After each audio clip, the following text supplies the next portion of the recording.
আলার বালার আবাল আবাল আবাল না গালার ভিতরে কি করছে দেন অবস্থা দেন হ্যাঁ আবার বলদার বাচ্চারা ডাইরেক্ট বলো একদম কাচ্চি ভাই আসার কথা এ সুলতান ডেনে বইরিছে দেখেন।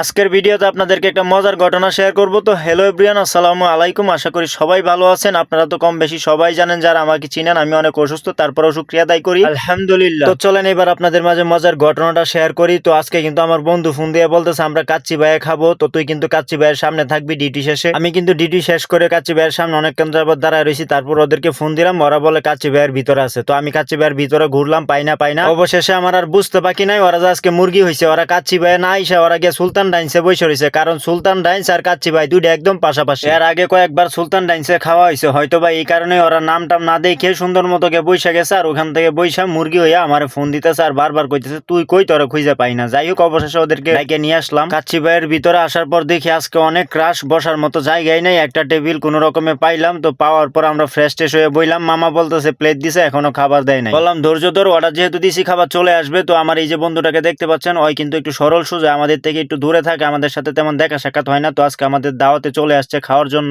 থুক্কু শুধু খাওয়ার জন্য আইছে না, অনেকদিন ধরে যেহেতু দেখা সাক্ষাৎ নাই, যার কারণে দেখা সাক্ষাৎ করতে আসলো। তো যাই হোক আমি কিন্তু পরে চলে আসলাম একদম রাস্তার কাছে আসার কারণ হলো বাহিরে আমার বাইকটা রাখছি। তো রেস্টুরেন্টের ভিতর থেকে আসলে বাইকটা দেখা যায় একদম অপোজিটে, তো যার কারণে আসলে বাইকটা দেখলাম গিয়ে। তো আলহামদুলিল্লাহ আমাদের খাবার কিন্তু চলে আসছে। আমরা গরিব মানুষ ভাই, চাইলেই সবসময় সবকিছু করতে পারি না, অনেক ইচ্ছা হয় অনেক সময়, কিন্তু ইচ্ছা পূরণ করতে পারি না। তো আমাদেরকে আসলে বিভিন্ন রেস্টুরেন্টে খাইতে যাই, কিন্তু অনেক পরিকল্পনা করে যাইতে হয় যেহেতু টাকার ব্যাপার। যেমন ধরেন কাচ্চি ভাই আসবো আরো 1 মাস আগে থেকেই পরিকল্পনা করে রাখছি। তো আলহামদুলিল্লাহ অবশেষে আসতে পারছি, খাইতে পারতেছি, শুকরিয়া আদায় করি আল্লাহ তাআলার দরবারে আলহামদুলিল্লাহ। কিন্তু এই সময়টা আমি আমার পরিবারটাকে অনেক বেশি মিস করি। আমি যেখানেই ভালো মন্দ খাই না কেন আমার পরিবারকে বেশি মিস করি, তাদেরকে নিয়ে খাইতে পারলে অনেক বেশি আনন্দিত হই। অবশেষে যে বন্ধুকে দায়িত্ব দিলাম যে তুই খাবারগুলো দে, সে কিন্তু খাবারগুলো আপন মনে সবাইকে দিয়ে দিল। এখন কিন্তু আলহামদুলিল্লাহ আমরা খাওয়া শুরু করছি। আমার এই বন্ধুরে কইলাম বন্ধু তুই রিল্যাক্সে খা, যদ্দূর লাগে তদ্দূর খা, লাগলে আরো একটা অর্ডার দিব, যেহেতু তুই দূর থেকে আইসোস। এই যে চালাক ম্যান রে দেখেন, এসে কিন্তু একজন খাদক, কিন্তু ক্যামেরা দেখে নং কাটাতে হচ্ছে দেখেন ছোট। আর আমার খাওয়ার ব্যাপারে কি বলবো, আমার স্বাস্থ্য দেখেই তো বুঝতে পারতেছেন আমি কেমন খাই। একবারে যে কম খাই তাও কিন্তু না, বুঝলেন, মজা করলাম আর কি। তো যাই হোক এই যে দেখেন আমার বন্ধু কিন্তু সব খাবার একবারে সাবার করে লাইছে,